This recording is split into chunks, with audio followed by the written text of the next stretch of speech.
Hello again. I am back with the latest update. I am Bianca, Calista's mother. Again, Calista has Pierre syndrome sequence. It could be called either thing, and she went into surgery on March 20th to get a jaw distraction procedure. Today is April 8th, and I hate to say this, but Calista is still in the ICU. From the jaw distraction perspective, they wanted to keep her in the hospital while they turned the pins. The pins needed to be turned for a period of 20 days, once in the morning, once in the evening, I think every 12 hours. You turn it 360 degrees clockwise on both ends, so that is still being done for her. The reason why she is currently still in the ICU is due to complications non-related to the jaw distraction surgery. So she started with rhinovirus, which was discovered that she had rhinovirus before her procedure was done. And the rhinovirus, when being opened up, it turned into something more serious like pneumonia. She was treated for the pneumonia with antibiotics, and she remained intubated, so she's received sedation medication to keep her muscles relaxed and still as to not move so much, because as I said before, when you're intubated, it's not good for you to move, especially your head, because you don't want that tube in your throat moving around, which can cause swelling. So she was receiving those medications. She showed signs that she was getting better, but then she caught another pneumonia. But this was a different pneumonia that is caused by having a tube in your throat for so long. When I got the call, so she went into surgery March 20th. On March 30th is when I got the call saying that they discovered that she had contracted a new pneumonia from the breathing tube. So it's been about 10 days since she was intubated. This pneumonia, she needed a stronger antibiotics that was tailored to that specific strand of pneumonia. However, because this pneumonia was more aggressive than the previous one she had, it had a really negative effect on her body, and it sent her into a septic shock.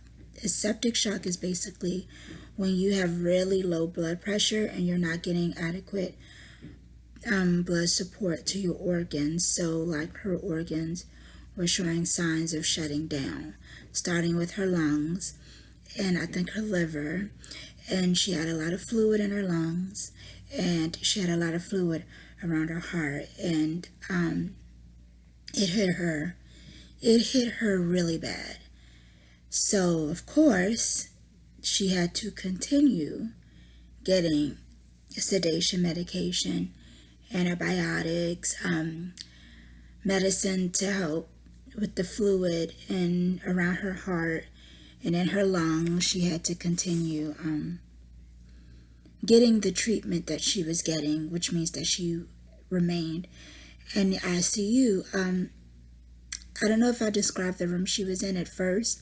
She was in a room that was more like an emergency room situation, but she did eventually get transferred into a private room, which was really important to me because I felt like a lot of the reason she keeps getting sick is because she's sharing a space with other sick children, and it's making her more susceptible to bacteria and germs. And she has like all these openings. She has an opening in her belly from her G-tube. She has openings in her face, and her mouth was open because the breathing tube, the breathing tube is placed through her nose, but her mouth is always open.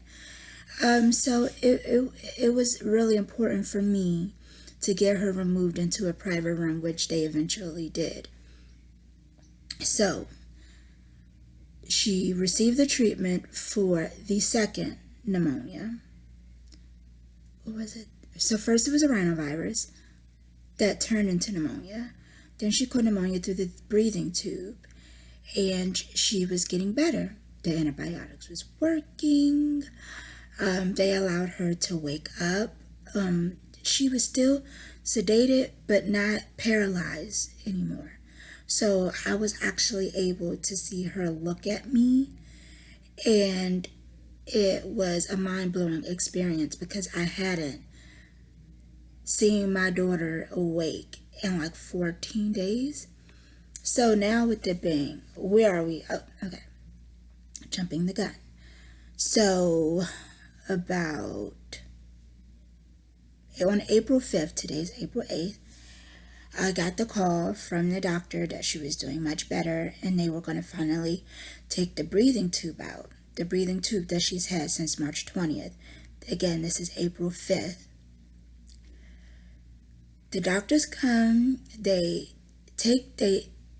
extubated her, and when they took the tube out, they set her up, and they noticed that she had a lot of secretions, a lot of mucus that sounded like she was really congested. So it was a big deal for them to sit her up and pat her back to try to give her time to breathe on her own again, because she's had the machine breathing for her for so long. They wanted to give her time to adjust, but she wasn't adjusting. It was really scary because they tried giving her an oxygen mask. They called it a bypass, and it wasn't helpful for her because she needed to be suctioned. She has so much mucus that it was blocking their ability to suction her. And then all of a sudden her coloring just changed to like a purple, then like a blue, and it was just determined that she needed to be re-intubated, which is really disappointing to me. It really made me break down and cry because I wanted so bad for her to be free of this tube, but ultimately she wasn't ready. She isn't ready. Where are we at right now? She is currently still intubated, still in ICU, they've weaned her from a lot of medication. However, right now her biggest thing is withdrawal. Withdrawal is basically when you receive so many strong medication for so long, your body gets used to it. It's almost like you're addicted to the medication.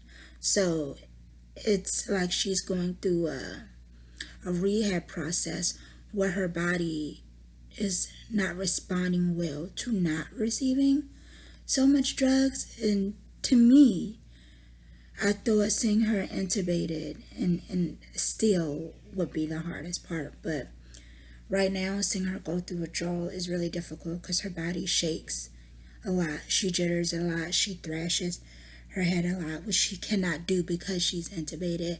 So a lot of times I have to see the nurses like holding her down, holding her head, trying to calm her down, but nothing seems to work for her. It's just, and even if you give her medicine, at some point she needs to be weaned off. So the withdrawal is inevitable.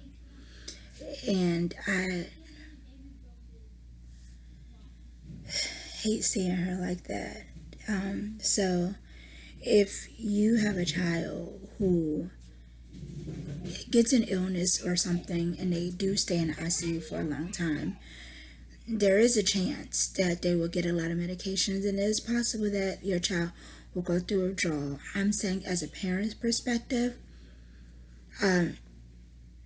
it takes it's gonna hit you hard seeing your little child act that way and knowing there's nothing you can do to console them. So yesterday was one of the hardest days because all of a sudden her heart rate went from 100 to 50, and all the doctors and nurses rushed in and they had to bag her and work on her to get her back to 100. We don't know what happened. It was just like, we don't know what happened.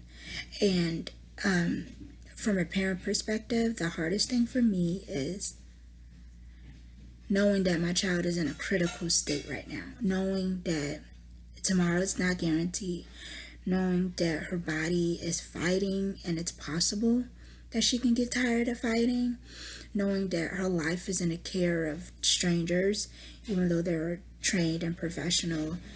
You're always concerned, what if they make a mistake, or what if she just gets tired of fighting? It's going on 3 weeks now. And another thing I'm worried about, when they extubated her, it was like she couldn't get the hang of breathing on her own. And I was just worried. I am worried. What if, she just never gets back into the swing of it, of breathing on her own and, supporting her own body with oxygen, and she has to get a trach, because they said they would try extubating again next week, which would be in like 3 or 4 days from today, April 8th. And if she has the same outcome where she's not, doing better on her own, then we will have to discuss a trach. It's just really hard. I can't eat. Still, I can't sleep. I'm noticing I'm getting really dizzy. I feel dizzy right now and lightheaded a lot. I have to tell myself to breathe a lot. I'm scared. I'm terrified. I'm sad. I'm angry. I want to beat the shit out of the air right now. I'm so angry. And I don't know what to do. I love my son, but I can't even be there for him, because when I come home, I'm at home right now because I just need a break, because with her going through withdrawal, when I'm at the hospital, I'm right by her bedside trying to hold her down the entire time. She has not slept in days, because every time she nods off, her eyes just pop up and they start the withdrawal is serious. And I feel bad for the nurses, because they're constantly dealing with her, and I just want to help. She's my daughter. I want to help. But when I'm here with Jonah, I'm just thinking about Calista, and I can't focus. And I'm sad, and I feel like a bad mom, because I should be helping my daughter right now. She's having more of a difficult time than Jonah. But when I'm with Calista, I'm thinking about Jonah, and I'm like, I haven't seen him in days. I feel like a bad wife, because I can't be emotionally supportive to my husband right now. And when you're married, your husband is like a child. You always gotta go through a checklist. Did you forget your wallet? Did you forget your keys? Did you pay your bills? Did you eat today? Did you make a doctor? I can't be mom wife right now. I can't even be mom right now. All I can be right now is nurse. I can't even be me. Anyway, I will keep you posted, but takeaway for Calista's latest update: April 8th, still in the ICU, still intubated. Current struggle right now is withdrawal and getting her body strong enough to breathe on her own. Because when they extubated, her muscles, her body was so weak, we had to hold her head up like a newborn. Her muscles have not been in use for so long that they do not work. So getting her body back strong, getting her breathing on her own, and getting her through withdrawal. That's where we're at right now. It's difficult, but I will keep you informed as always. If you have any questions about anything, please don't hesitate to contact me and let me know, because I want to make sure that I am being helpful to anyone who will ever end up in this situation. I just want you to know what to expect. We're not out of the woods yet, so I will always appreciate prayers for my daughter and for my family and for my sanity. So that's where we're at right now.